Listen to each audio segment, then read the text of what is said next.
Sherlock Holmes, de Arthur Conan Doyle. Hoy presentamos un relato de Las aventuras de Sherlock Holmes. Si disfrutas de la intriga y el ingenio deductivo, te agradecería tu like y tus comentarios. Saludos y que lo disfrutes. El misterio de Copper Beeches. El hombre que ama el arte por el arte, comentó Sherlock Holmes, dejando a un lado la hoja de anuncios del Daily Telegraph, suele encontrar los placeres más intensos en sus manifestaciones más humildes y menos importantes. Me complace advertir, Watson, que hasta ahora ha captado usted esa gran verdad, y que en esas pequeñas crónicas de nuestros casos que ha tenido la bondad de redactar, debo decir que, embelleciéndolas en algunos puntos, no ha dado preferencia a las numerosas causas célebres y procesos sensacionales en los que he intervenido, sino más bien a incidentes que pueden haber sido banales, pero que daban ocasión al empleo de las facultades de deducción y síntesis que he convertido en mi especialidad. Y, sin embargo, dije yo, sonriendo, no me considero definitivamente absuelto de la acusación de sensacionalismo que se ha lanzado contra mis crónicas. Tal vez haya cometido un error, apuntó él, tomando una brasa con las pinzas y encendiendo con ellas la larga pipa de cerezo que sustituía a la de arcilla cuando se sentía más dado a la polémica que a la reflexión. Quizás se haya equivocado al intentar añadir color y vida a sus descripciones, en lugar de limitarse a exponer los sesudos razonamientos de causa-efecto, que son en realidad lo único verdaderamente digno de mención del asunto. Me parece que en ese aspecto le he hecho a usted justicia, comenté, algo fríamente, porque me repugnaba la egolatría que, como había observado más de una vez, constituía un importante factor en el singular carácter de mi amigo. No, no es cuestión de vanidad o egoísmo, dijo él, respondiendo, como tenía por costumbre, a mis pensamientos más que a mis palabras. Si reclamo plena justicia para mi arte, es porque se trata de algo impersonal. Algo que está más allá de mí mismo. El delito es algo corriente. La lógica es una rareza. Por tanto, hay que poner el acento en la lógica y no en el delito. Usted ha degradado lo que debía haber sido un curso académico, reduciéndolo a una serie de cuentos. Era una mañana fría de principios de primavera, y después del desayuno nos habíamos sentado a ambos lados de un chispeante fuego en el viejo apartamento de Baker Street. Una espesa niebla se extendía entre las hileras de casas parduzcas, y las ventanas de la acera de enfrente parecían borrones oscuros entre las densas volutas amarillentas.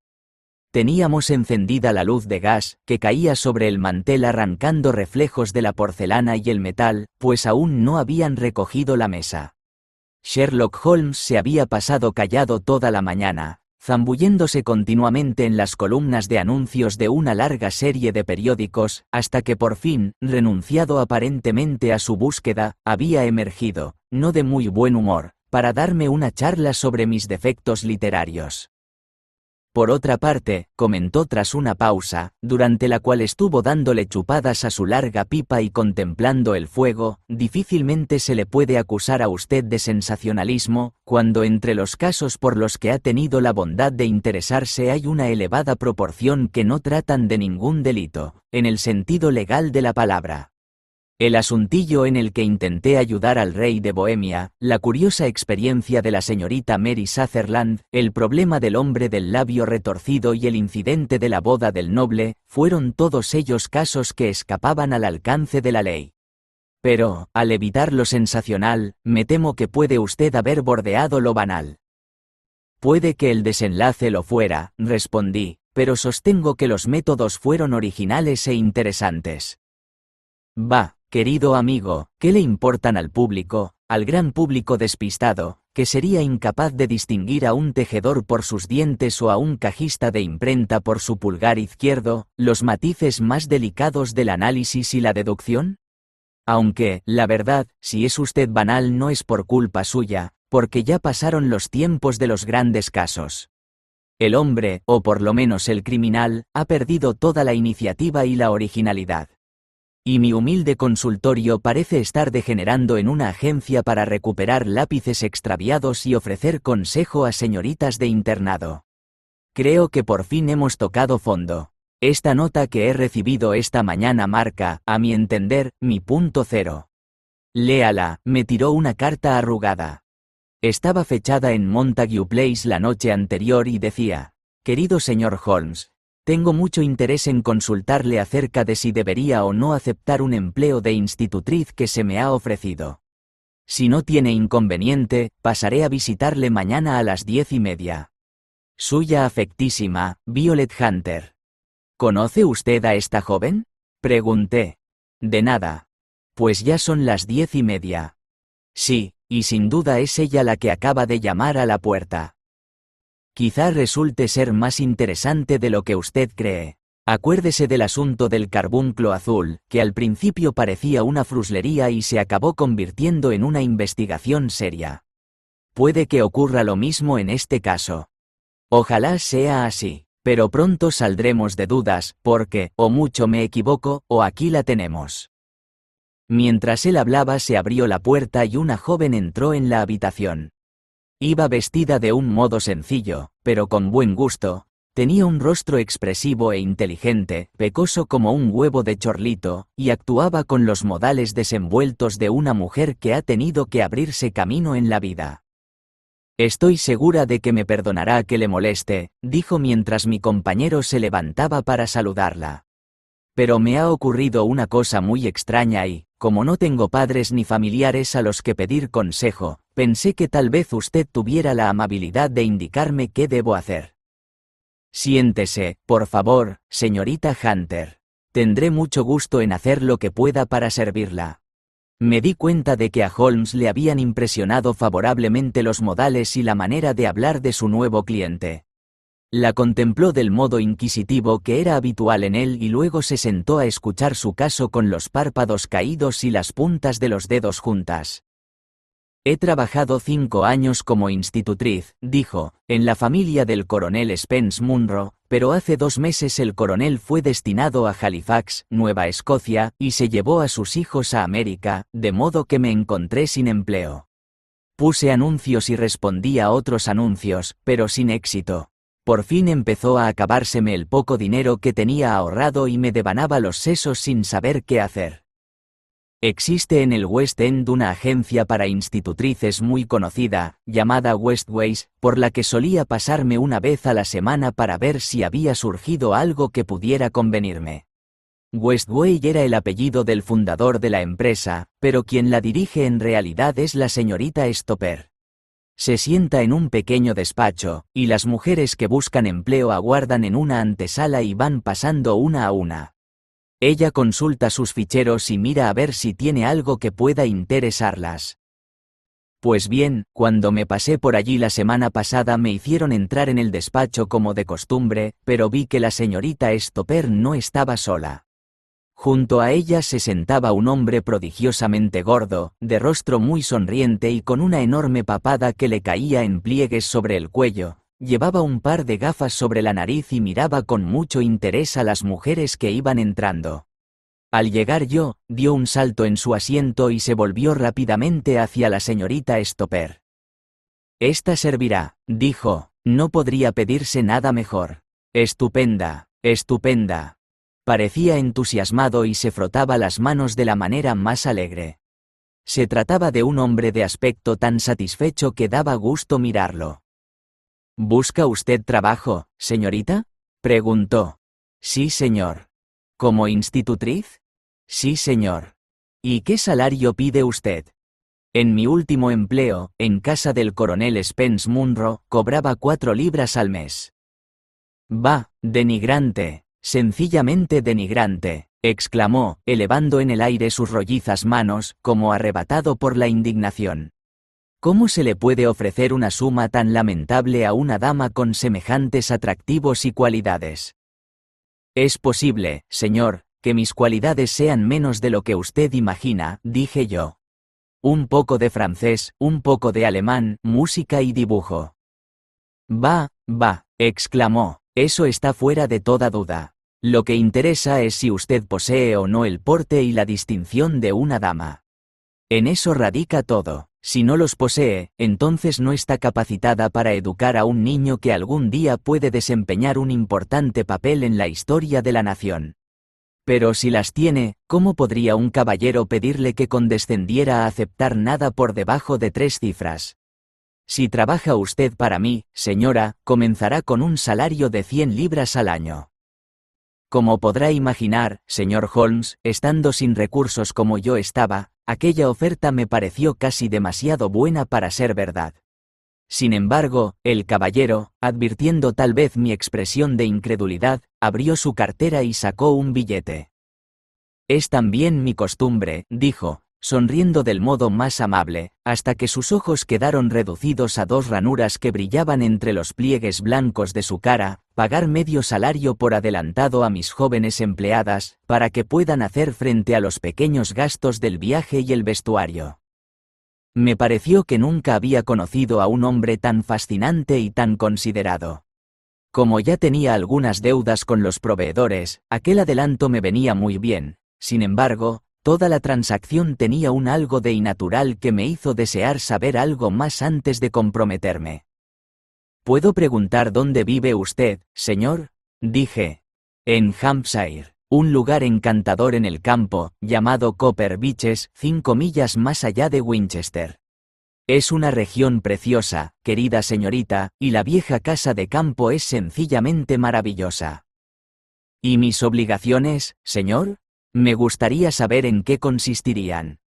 «Un niño, un pillastre delicioso, de solo 6 años. Tendría usted que verlo matando cucarachas con una zapatilla. Plaf, plaf, plaf. 3 muertas en un abrir y cerrar de ojos», se echó hacia atrás en su asiento y volvió a reírse hasta que los ojos se le hundieron en la cara de nuevo. Quedé un poco perpleja ante la naturaleza de las diversiones del niño, pero la risa del padre me hizo pensar que tal vez estuviera bromeando. «Entonces, mi única tarea», dije, «sería ocuparme de este niño». «No, no, no la única, querida señorita, no la única», respondió. «Su tarea consistirá, como sin duda ya habrá imaginado, en obedecer todas las pequeñas órdenes que mi esposa le pueda dar, siempre que se trate de órdenes que una dama pueda obedecer con dignidad. No verá usted ningún inconveniente en ello, ¿verdad? Estaré encantada de poder ser útil». «Perfectamente. Por ejemplo, en la cuestión del vestuario. Somos algo maniáticos, ¿sabe usted?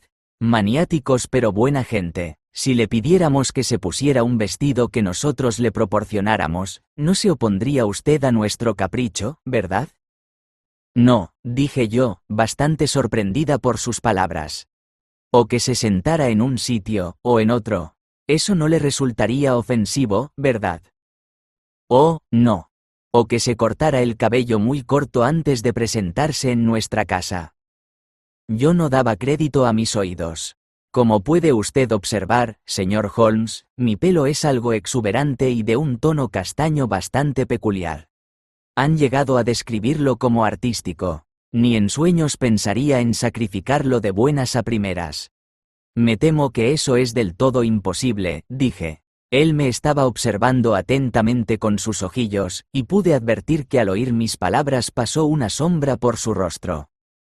«Y yo me temo que es del todo esencial», dijo. «Se trata de un pequeño capricho de mi esposa, y los caprichos de las damas, señorita, los caprichos de las damas hay que satisfacerlos».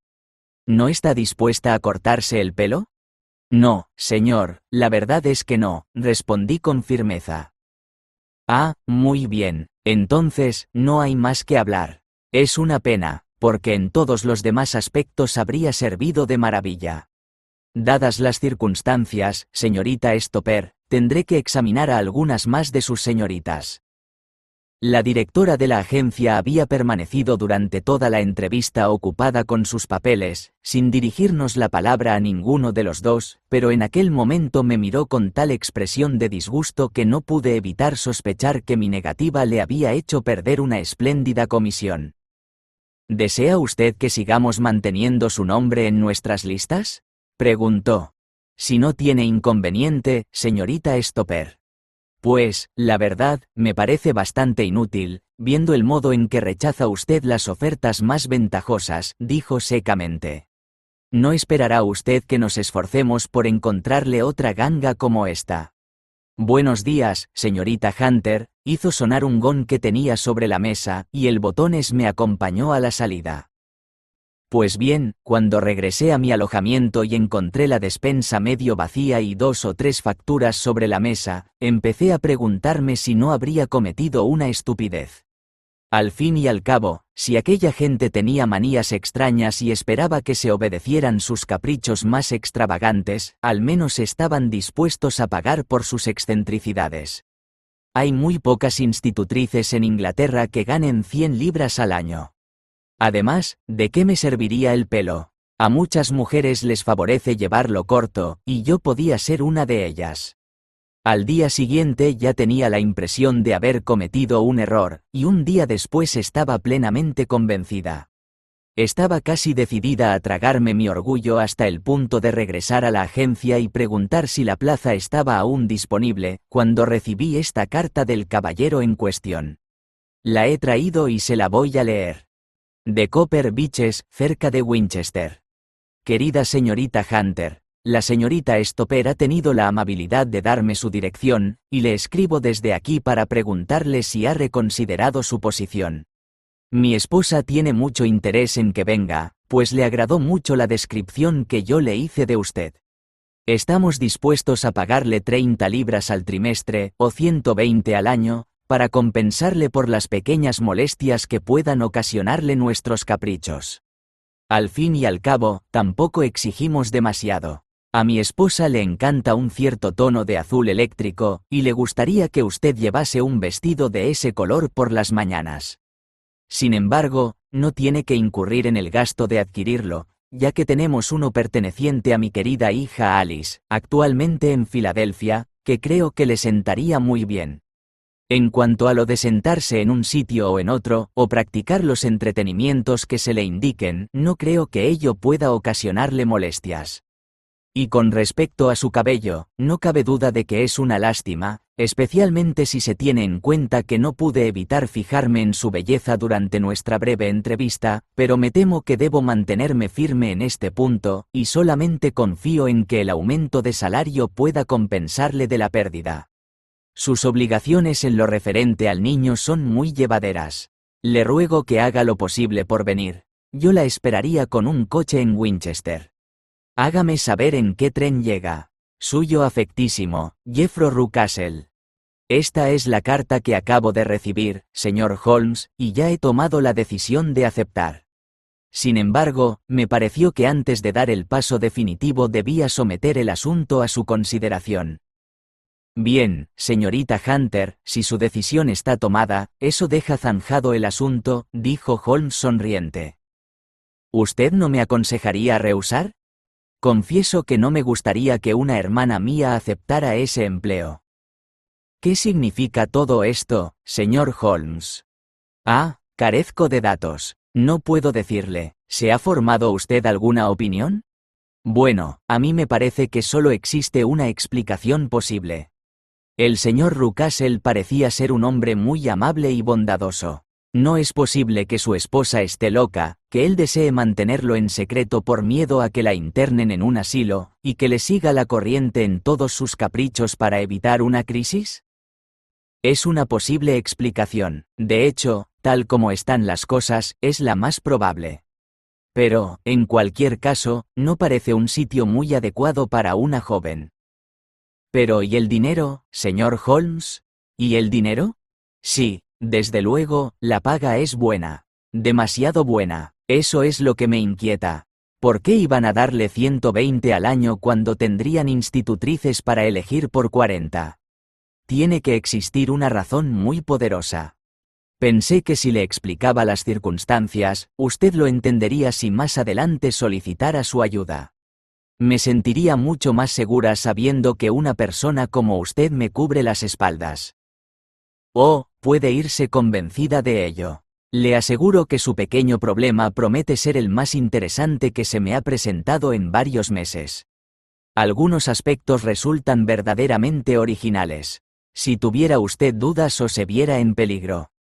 ¿Peligro? ¿En qué peligro está pensando? Holmes meneó la cabeza muy serio. Si pudiéramos definirlo, dejaría de ser un peligro, dijo. Pero a cualquier hora, de día o de noche, un telegrama suyo me hará acudir en su ayuda.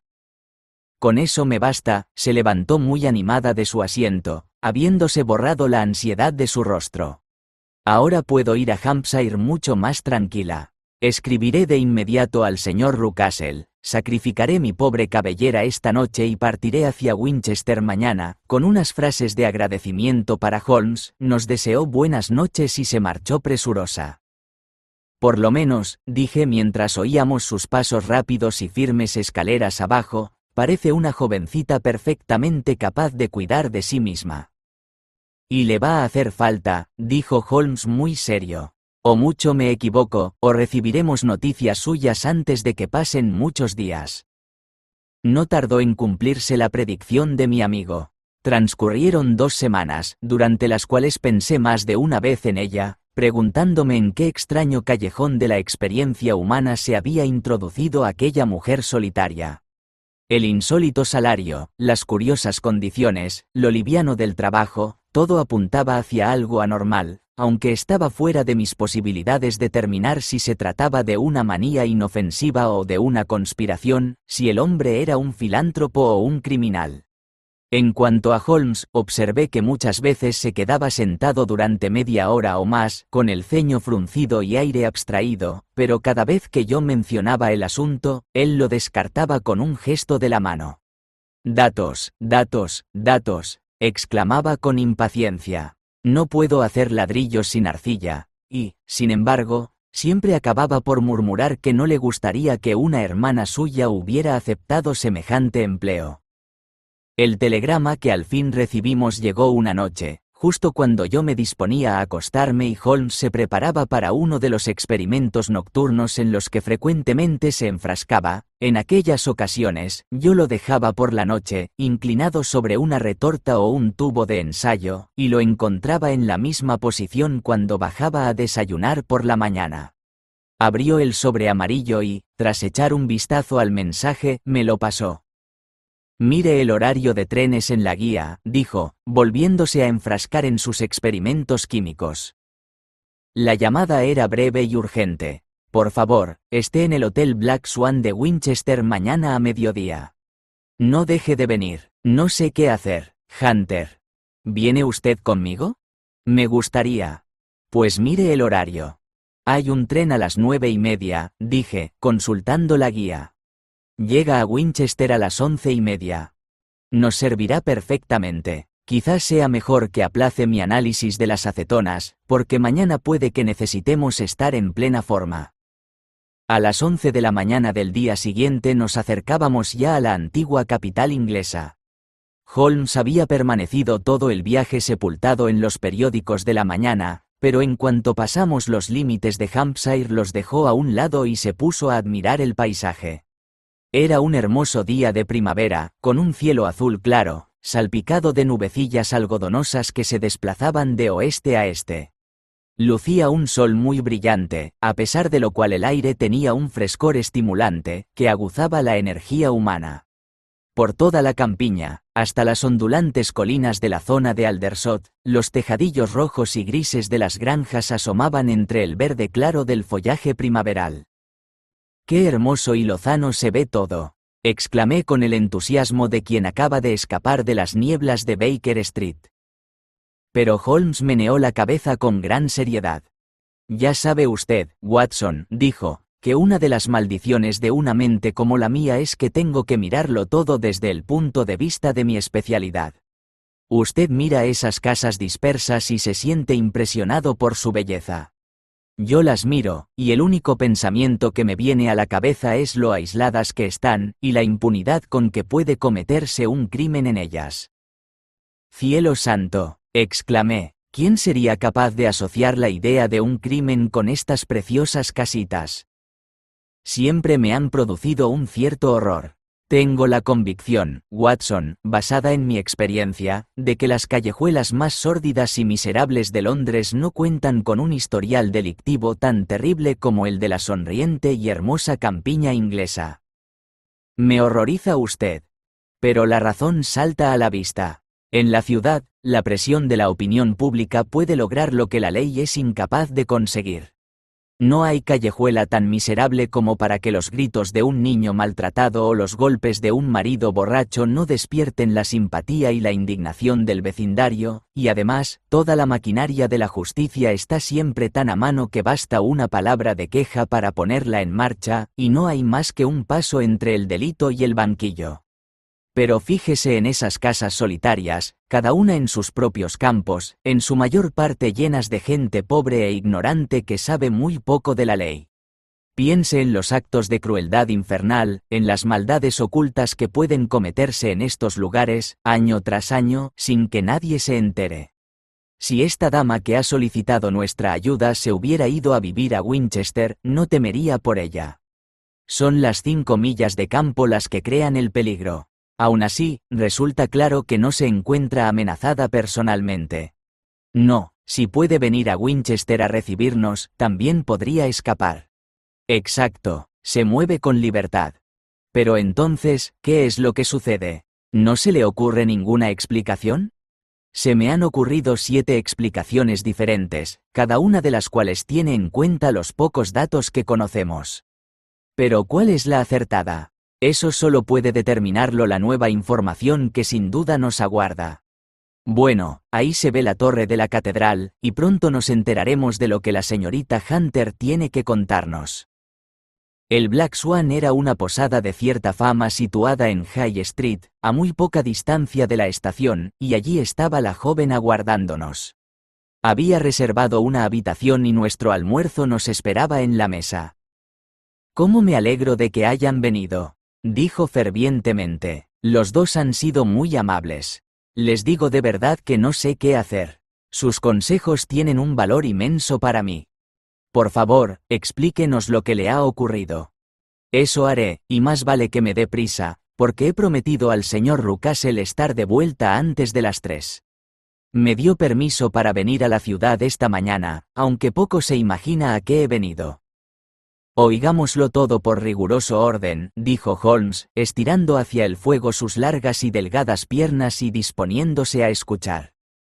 «En primer lugar, puedo decir que, en conjunto, el señor y la señora Rucastle no me tratan mal.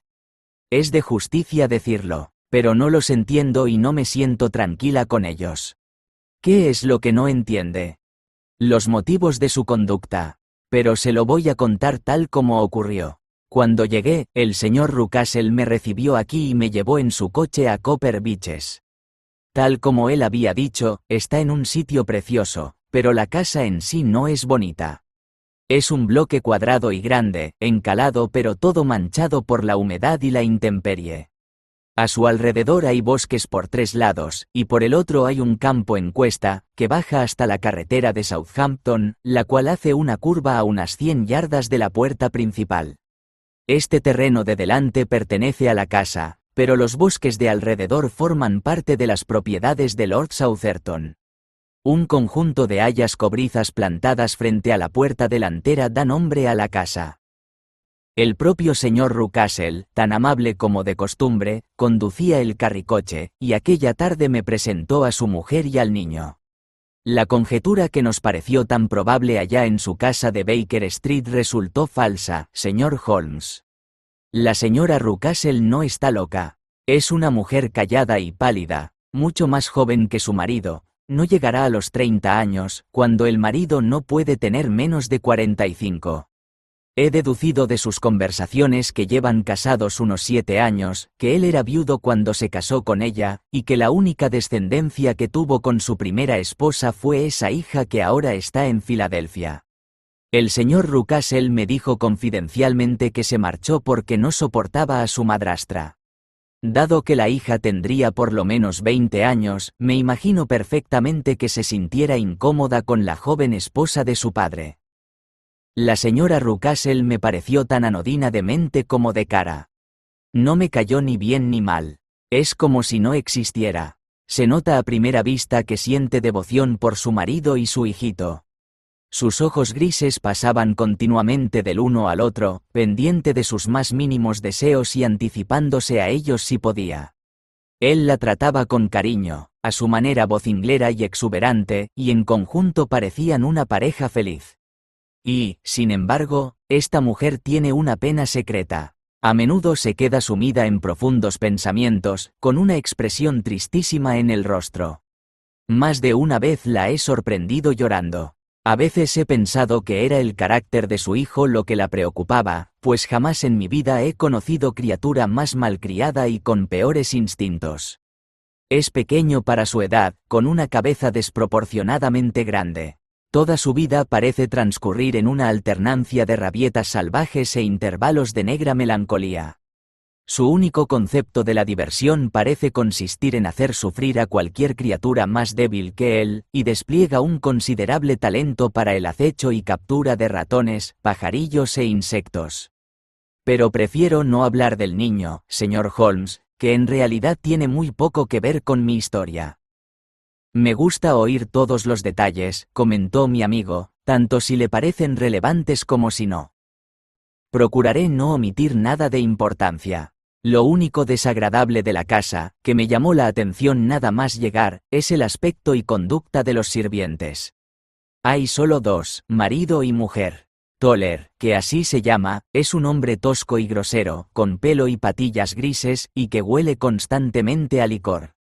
Desde que estoy en la casa lo he visto 2 veces completamente borracho, pero el señor Rucastle parece no darse cuenta.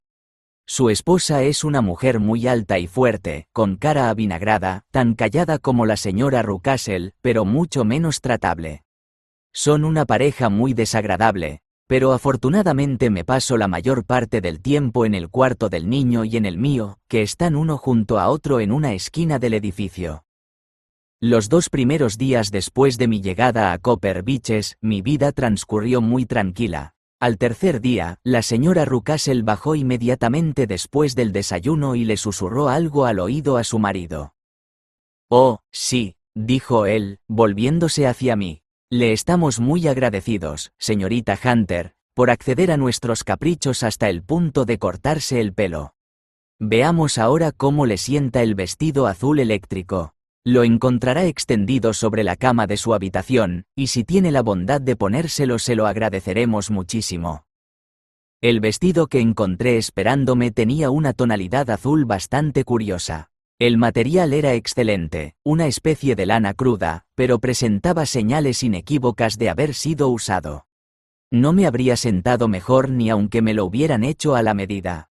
Tanto el señor como la señora Rucastle se mostraron tan encantados al verme con él, que me pareció que exageraban en su vehemencia.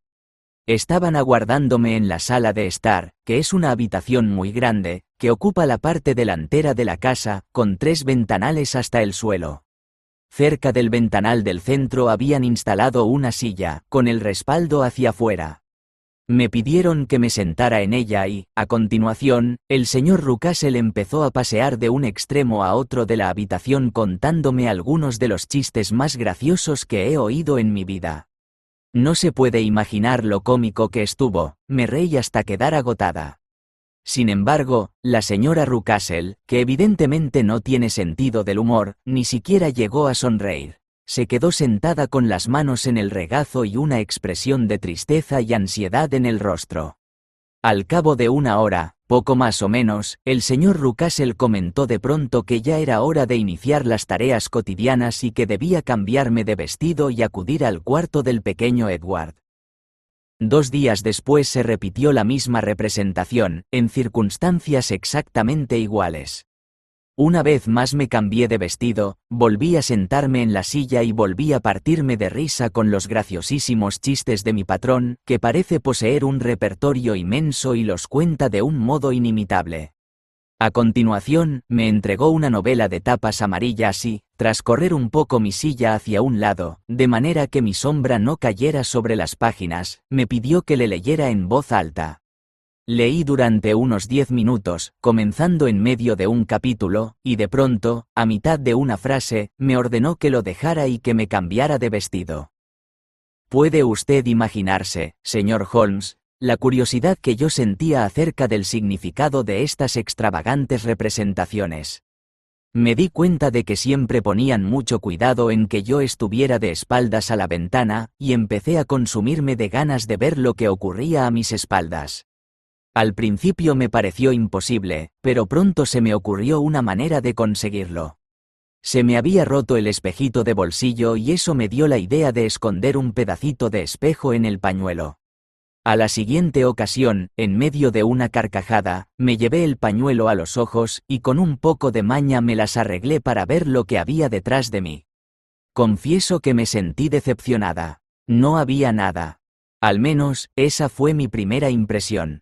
Sin embargo, al mirar de nuevo me di cuenta de que había un hombre parado en la carretera de Southampton, un hombre de baja estatura, barbudo y con un traje gris, que parecía estar mirando hacia mí. La carretera es una vía importante, y siempre suele haber gente por ella. Sin embargo, este hombre estaba apoyado en la verja que rodea nuestro campo, y miraba con mucho interés. Bajé el pañuelo y encontré los ojos de la señora Rucastle fijos en mí, con una mirada sumamente inquisitiva. No dijo nada, pero estoy convencida de que había adivinado que yo tenía un espejo en la mano y había visto lo que había detrás de mí. Se levantó al instante. Jeffro, dijo, hay un impertinente en la carretera que está mirando a la señorita Hunter. ¿No será algún amigo suyo, señorita Hunter? Preguntó él. No, no conozco a nadie por aquí. Válgame Dios, qué impertinencia. Tenga la bondad de darse la vuelta y hacerle un gesto para que se vaya. ¿No sería mejor no darnos por enterados? No, no. Entonces le tendríamos rondando por aquí a todas horas. Haga el favor de darse la vuelta e indíquele que se marche, así. Hice lo que me pedían, y al instante la señora Rucastle bajó la persiana. Esto sucedió hace una semana, y desde entonces no me he vuelto a sentar en la ventana ni me he puesto el vestido azul, ni he visto al hombre de la carretera. Continúe, por favor, dijo Holmes. Su narración promete ser de lo más interesante. Me temo que le va a parecer bastante inconexa, y lo más probable es que exista poca relación entre los diferentes incidentes que menciono. El primer día que pasé en Copper Beeches, el señor Rucastle me llevó a un pequeño cobertizo situado cerca de la puerta de la cocina. Al acercarnos, oí un ruido de cadenas y el sonido de un animal grande que se movía. Mire por aquí, dijo el señor Rucastle, indicándome una rendija entre dos tablas. ¿No es una preciosidad? Miré por la rendija y distinguí dos ojos que brillaban y una figura confusa agazapada en la oscuridad. No se asuste, dijo mi patrón, echándose a reír ante mi sobresalto. Es solamente Carlo, mi mastín. He dicho mío, pero en realidad el único que puede controlarlo es el viejo Toller, mi mayordomo. Solo le damos de comer una vez al día, y no mucho, de manera que siempre está tan agresivo como una salsa picante. Toller lo deja suelto cada noche, y que Dios tenga piedad del intruso al que le jinque el diente. Por lo que más quiera, bajo ningún pretexto ponga los pies fuera de casa por la noche, porque se jugaría usted la vida. No se trataba de una advertencia sin fundamento, porque 2 noches después se me ocurrió asomarme a la ventana de mi cuarto a eso de las 2 de la madrugada. Era una hermosa noche de luna, y el césped de delante de la casa se veía plateado y casi tan iluminado como de día. Me encontraba absorta en la apacible belleza de la escena cuando sentí que algo se movía entre las sombras de las hayas cobrizas. Por fin salió a la luz de la luna y vi lo que era. Un perro gigantesco, tan grande como un ternero, de piel leonada, carrillos colgantes, hocico negro y huesos grandes y salientes. Atravesó lentamente el césped y desapareció en las sombras del otro lado. Aquel terrible y silencioso centinela me provocó un escalofrío como no creo que pudiera causarme ningún ladrón. Y ahora voy a contarle una experiencia muy extraña. Como ya sabe, me corté el pelo en Londres, y lo había guardado, hecho un gran rollo, en el fondo de mi baúl. Una noche, después de acostar al niño, me puse a inspeccionar los muebles de mi habitación y ordenar mis cosas. Había en el cuarto un viejo aparador, con los 2 cajones superiores vacíos y el de abajo cerrado con llave. Ya había llenado de ropa los 2 primeros cajones y aún me quedaba mucha por guardar. Como es natural, me molestaba no poder utilizar el tercer cajón. Pensé que quizás estuviera cerrado por olvido, así que saqué mi juego de llaves e intenté abrirlo. La primera llave encajó a la perfección y el cajón se abrió. Dentro no había más que una cosa, pero estoy segura de que jamás adivinaría usted qué era. Era mi mata de pelo. La cogí y la examiné. Tenía la misma tonalidad y la misma textura. Pero entonces se me hizo patente la imposibilidad de aquello. ¿Cómo podía estar mi pelo guardado en aquel cajón? Con las manos temblándome, abrí mi baúl, volqué su contenido y saqué del fondo mi propia cabellera. Coloqué una junto a otra, y le aseguro que eran idénticas. ¿No era extraordinario? Me sentí desconcertada e incapaz de comprender el significado de todo aquello. Volví a meter la misteriosa mata de pelo en el cajón y no les dije nada a los Rucastle, pues sentí que quizás había obrado mal al abrir un cajón que ellos habían dejado cerrado. Como habrá podido notar, señor Holmes, yo soy observadora por naturaleza, y no tardé en trazarme en la cabeza un plano bastante exacto de toda la casa. Sin embargo, había un ala que parecía completamente deshabitada. Frente a las habitaciones de los Toller había una puerta que conducía a este sector, pero estaba invariablemente cerrada con llave. Sin embargo, un día, al subir las escaleras, me encontré con el señor Rucastle que salía por aquella puerta con las llaves en la mano y una expresión en el rostro que lo convertía en una persona totalmente diferente del hombre orondo y jovial al que yo estaba acostumbrada. Traía las mejillas enrojecidas, la frente arrugada por la ira, y las venas de las sienes hinchadas de furia. Cerró la puerta y pasó junto a mí sin mirarme ni dirigirme la palabra. Esto despertó mi curiosidad, así que cuando salí a dar un paseo con el niño, me acerqué a un sitio desde el que podía ver las ventanas de este sector de la casa. Eran 4 en hilera, 3 de ellas simplemente sucias y la cuarta cerrada con postigos.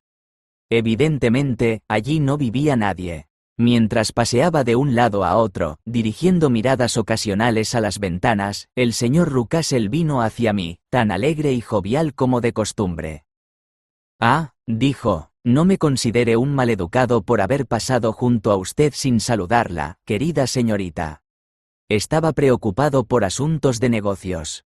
«Le aseguro que no me ha ofendido», respondí. «Por cierto, parece que tiene usted ahí una serie completa de habitaciones, y una de ellas cerrada a cal y canto». «Uno de mis hobbies es la fotografía», dijo, «y allí tengo instalado mi cuarto oscuro». «Vaya, vaya, qué jovencita tan observadora nos ha caído en suerte. ¿Quién lo habría creído? ¿Quién lo habría creído?». Hablaba en tono de broma, pero sus ojos no bromeaban al mirarme. Leí en ellos sospecha y disgusto, pero nada de bromas. «Bien, señor Holmes, desde el momento en que comprendí que había algo en aquellas habitaciones que yo no debía conocer, ardí en deseos de entrar en ellas. No se trataba de simple curiosidad, aunque no carezco de ella. Era más bien una especie de sentido del deber. Tenía la sensación de que de mi entrada allí se derivaría algún bien. Dicen que existe la intuición femenina. Posiblemente era eso lo que yo sentía.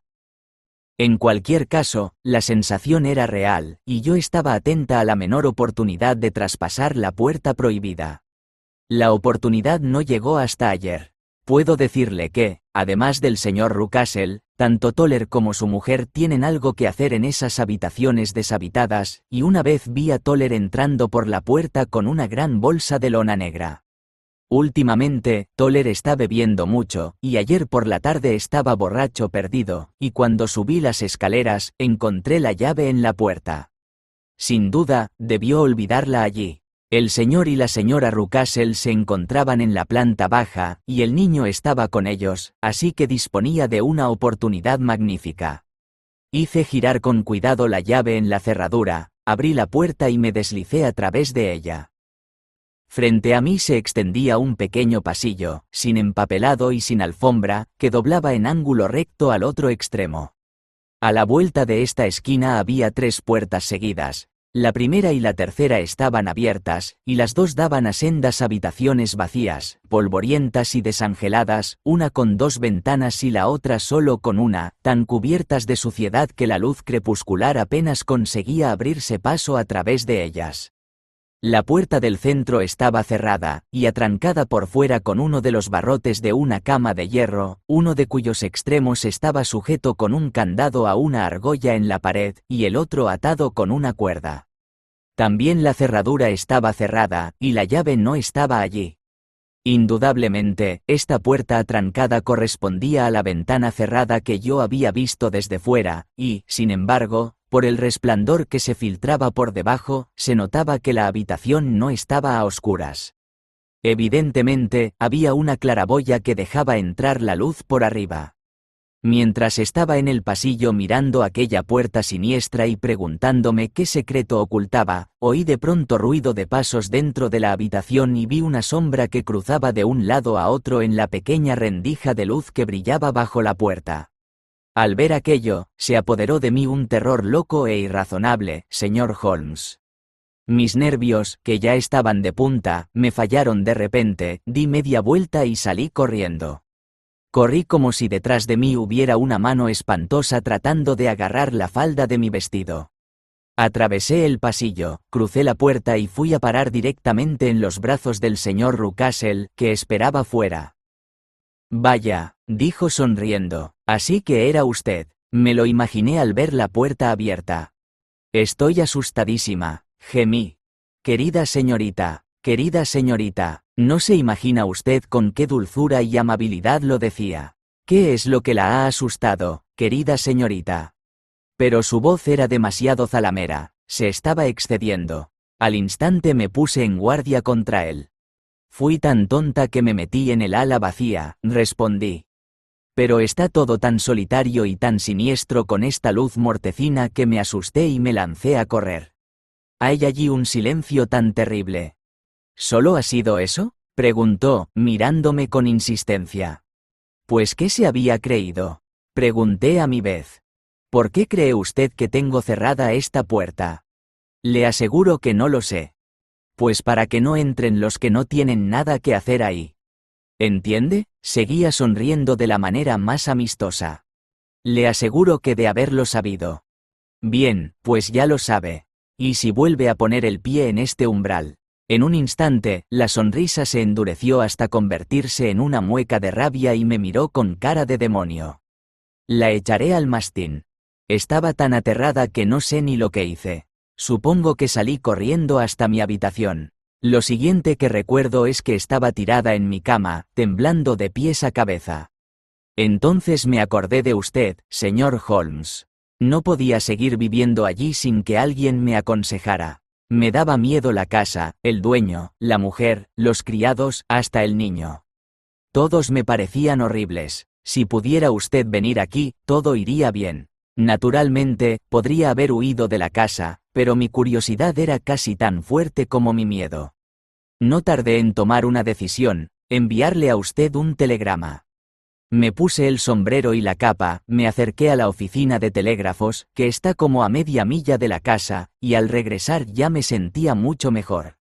Al acercarme a la puerta, me asaltó la terrible sospecha de que el perro estuviera suelto, pero me acordé de que Toller se había emborrachado aquel día hasta quedar sin sentido, y sabía que era la única persona de la casa que tenía alguna influencia sobre aquella fiera y podía atreverse a dejarla suelta. Entré sin problemas y permanecí despierta durante media noche de la alegría que me daba el pensar en verle a usted. No tuve ninguna dificultad en obtener permiso para venir a Winchester esta mañana, pero tengo que estar de vuelta antes de las 3, porque el señor y la señora Rucastle van a salir de visita y estarán fuera toda la tarde, así que tengo que cuidar del niño. Y ya le he contado todas mis aventuras, señor Holmes. Ojalá pueda usted decirme qué significa todo esto y, sobre todo, qué debo hacer. Holmes y yo habíamos escuchado hechizados el extraordinario relato. Al llegar a este punto, mi amigo se puso en pie y empezó a dar zancadas por la habitación, con las manos en los bolsillos y una expresión de profunda seriedad en su rostro. ¿Está Toller todavía borracho?, preguntó. Sí, Esta mañana oí a su mujer decirle a la señora Rucastle que no podía hacer nada con él. Eso está bien. ¿Y los Rucastle van a salir esta tarde? Sí. ¿Hay algún sótano con una buena cerradura? Sí, la bodega. Me parece, señorita Hunter, que hasta ahora se ha comportado usted como una mujer valiente y sensata. ¿Se siente capaz de realizar una hazaña más? No se lo pediría si no la considerara una mujer bastante excepcional. Lo intentaré. ¿De qué se trata? Mi amigo y yo llegaremos a Copper Beaches a las 7. A esa hora, los Rucastle estarán fuera y Toller, si tenemos suerte, seguirá incapaz.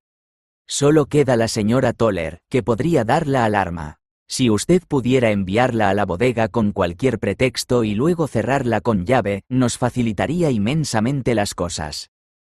Lo haré. Excelente. En tal caso, consideremos detenidamente el asunto. Por supuesto, solo existe una explicación posible. La han llevado a usted allí para suplantar a alguien, y este alguien está prisionero en esa habitación. Hasta aquí, resulta evidente. En cuanto a la identidad de la prisionera, no me cabe duda de que se trata de la hija, la señorita Alice Rucastle, si no recuerdo mal, la que le dijeron que se había marchado a América. Está claro que la eligieron a usted porque se parece a ella en la estatura, la figura y el color del cabello. A ella se lo habían cortado, posiblemente con motivo de alguna enfermedad, y, naturalmente, había que sacrificar también el suyo. Por una curiosa casualidad, encontró usted su cabellera. El hombre de la carretera era, sin duda, algún amigo de ella, posiblemente su novio, y al verla a usted, tan parecida a ella y con uno de sus vestidos, quedó convencido, primero por sus risas y luego por su gesto de desprecio, de que la señorita Rucastle era absolutamente feliz y ya no deseaba sus atenciones. Al perro lo sueltan por las noches para impedir que él intente comunicarse con ella. Todo esto está bastante claro. El aspecto más grave del caso es el carácter del niño. ¿Qué demonios tiene que ver eso?, exclamé. Querido Watson, usted mismo, en su práctica médica, está continuamente sacando deducciones sobre las tendencias de los niños, mediante el estudio de los padres. ¿No comprende que el procedimiento inverso es igualmente válido? Con mucha frecuencia he obtenido los primeros indicios fiables sobre el carácter de los padres estudiando a sus hijos. El carácter de este niño es anormalmente cruel, por puro amor a la crueldad, y tanto si lo ha heredado de su sonriente padre, que es lo más probable, como si lo heredó de su madre, no presagia nada bueno para la pobre muchacha que se encuentra en su poder. Estoy convencida de que tiene usted razón, señor Holmes, exclamó nuestra cliente. Me han venido a la cabeza 1000 detalles que me convencen de que ha dado en el clavo. Oh, no perdamos un instante y vayamos a ayudar a esta pobre mujer. Debemos actuar con prudencia, porque nos enfrentamos con un hombre muy astuto. No podemos hacer nada hasta las 7. A esa hora estaremos con usted, y no tardaremos mucho en resolver el misterio. Fieles a nuestra palabra, llegamos a Copper Beaches a las 7 en punto, tras dejar nuestro carricoche en un bar del camino. El grupo de hayas, cuyas hojas oscuras brillaban como metal bruñido a la luz del sol poniente, habría bastado para identificar la casa aunque la señorita Hunter no hubiera estado aguardando sonriente en el umbral de la puerta. ¿Lo ha conseguido?, preguntó Holmes. Se oyeron unos fuertes golpes desde algún lugar de los sótanos. Esa es la señora Toller desde la bodega, dijo la señorita Hunter. Su marido sigue roncando, tirado en la cocina. Aquí están las llaves, que son duplicados de las del señor Rucastle. Lo ha hecho usted de maravilla, exclamó Holmes con entusiasmo. Indíquenos el camino y pronto veremos el final de este siniestro enredo. Subimos la escalera, abrimos la puerta, recorrimos un pasillo y nos encontramos ante la puerta atrancada que la señorita Hunter había descrito. Holmes cortó la cuerda y retiró el barrote. A continuación, probó varias llaves en la cerradura, pero no consiguió abrirla. Del interior no llegaba ningún sonido, y la expresión de Holmes se ensombreció ante aquel silencio. Espero que no hayamos llegado demasiado tarde, dijo.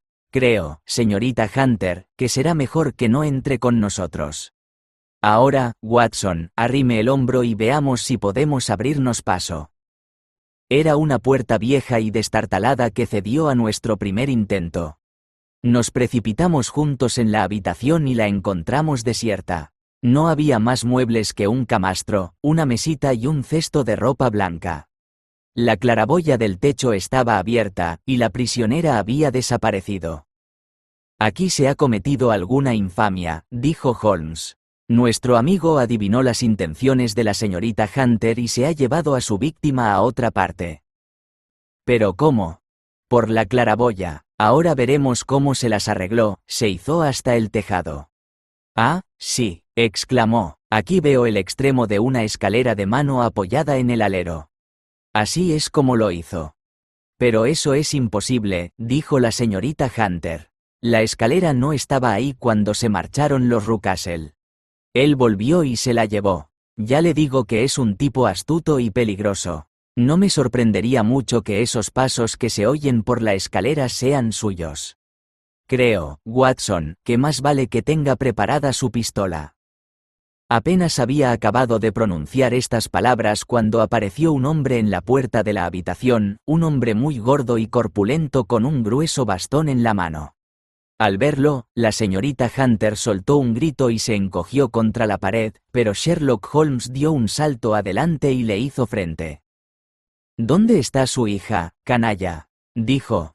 El gordo miró en torno suyo y después hacia la claraboya abierta. «Soy yo quien hace las preguntas», chilló. «Ladrones, espías y ladrones. Pero os he cogido, os tengo en mi poder. Ya os daré yo». Dio media vuelta y corrió escaleras abajo, tan deprisa como pudo. «Ha ido a por el perro», gritó la señorita Hunter. «Tengo mi revólver», dije yo. «Más vale que cerremos la puerta principal», gritó Holmes, y todos bajamos corriendo las escaleras. Apenas habíamos llegado al vestíbulo cuando oímos el ladrido de un perro y a continuación un grito de agonía, junto con un gruñido horrible que causaba espanto escuchar. Un hombre de edad avanzada, con el rostro colorado y las piernas temblorosas, llegó tambaleándose por una puerta lateral. «Dios mío», exclamó, «alguien ha soltado al perro, y lleva 2 días sin comer. Deprisa, deprisa, o será demasiado tarde». Holmes y yo nos abalanzamos fuera y doblamos la esquina de la casa, con Toller siguiéndonos los pasos. Allí estaba la enorme y hambrienta fiera, con el hocico hundido en la garganta de Rucastle, que se retorcía en el suelo dando alaridos. Corrí hacia ella y le volé los sesos. Se desplomó con sus blancos y afilados dientes aún clavados en la papada del hombre. Nos costó mucho trabajo separarlos.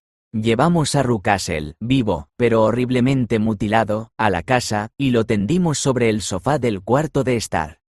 Tras enviar a Toller, que se había despejado de golpe, a que informara a su esposa de lo sucedido, hice lo que pude por aliviar su dolor. Nos encontrábamos todos reunidos en torno al herido cuando se abrió la puerta y entró en la habitación una mujer alta y demacrada. «Señora Toller», exclamó la señorita Hunter. «Sí, señorita. El señor Rucastle me sacó de la bodega cuando volvió, antes de subir a por ustedes». «Ah, señorita. Es una pena que no me informara usted de sus planes, porque yo podía haberle dicho que se molestaba en vano». «Ah, sí», dijo Holmes, mirándola intensamente. «Está claro que la señora Toller sabe más del asunto que ninguno de nosotros». «Sí, señor, sé bastante y estoy dispuesta a contar lo que sé».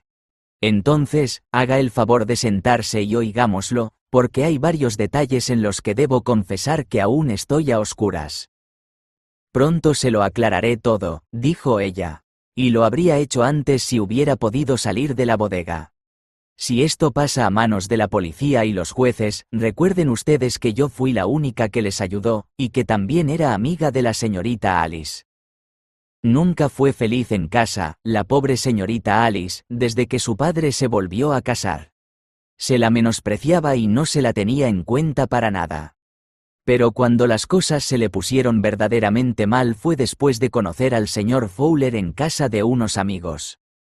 Por lo que he podido saber, la señorita Alice tenía ciertos derechos propios en el testamento, pero como era tan callada y paciente, nunca dijo una palabra del asunto y lo dejaba todo en manos del señor Rucastle.